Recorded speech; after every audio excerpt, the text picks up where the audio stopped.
Setiap ibu bapa menyimpan harapan yang sama, mahukan anak yang dibesarkan dengan penuh kasih sayang terus dilindungi walaupun selepas mereka tiada. Namun bagi ibu bapa yang mempunyai anak dalam gangguan spektrum autism ASD, persoalan yang menghantui fikiran, siapakah yang akan menjaga anak-anak ini selepas ketiadaan mereka? Ikuti laporan wartawan Zulfadli Sharifuddin. Setiap pagi, seorang ibu di ibu kota memulakan rutin yang sama. Memujuk anaknya mandi, menyediakan makanan kegemaran, memastikan sesi terapi tidak terlepas. Bagi ibu ini, keletihan bukan lagi perkara utama, tetapi lebih membimbangkan adalah masa depan anaknya. Cabaran dia bukan setakat sekarang, cabaran dia mungkin masa akan datang bila kita dah tak ada nanti. So itu memang semua parent autism akan fikir soalan yang sama. So apa yang mampu kami buat ialah perancangan. Yang pertama kita ada first mestilah support daripada family lah. Kita dah ada perbincangan. Kedua, simpanan khas untuk anak autism ni. So anak-anak autism ni sebenarnya perlukan perbelanjaan yang besar juga. Why not?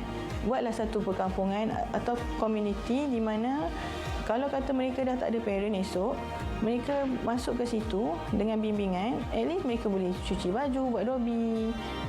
Mereka ada function sebenarnya. Ada yang high function kan, tapi cuma dia non-verbal je. Jadi dan letakkan specialist lah kat situ. Menurut Pertubuhan Kesihatan Sedunia, dianggarkan 1 daripada 100 kanak-kanak di seluruh dunia berada dalam spektrum autism. Di Malaysia, jumlah pendaftaran individu kurang upaya kategori masalah pembelajaran di bawah Jabatan Kebajikan Masyarakat meningkat saban tahun. Namun, kemudahan sokongan jangka panjang untuk individu autism dewasa masih terhad.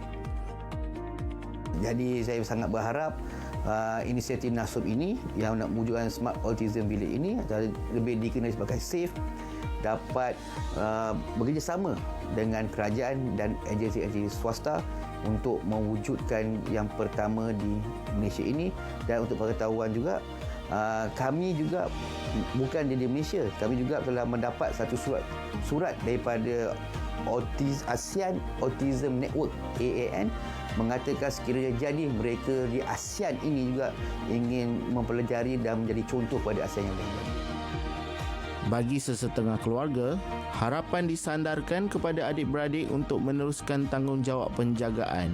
Namun, mereka juga mempunyai kehidupan sendiri, kerjaya, keluarga dan komitmen yang perlu diimbangi. Lalu, persoalan besar terus berlega. Adakah sistem sokongan kita benar-benar bersedia untuk masa depan golongan ini?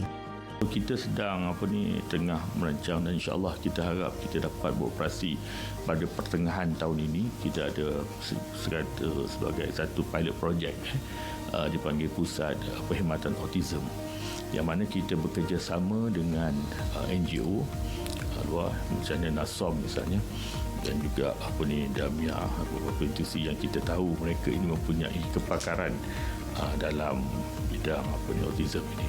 Jadi apa yang kita buat ialah kita bekerjasama dengan mereka dan kemudian kita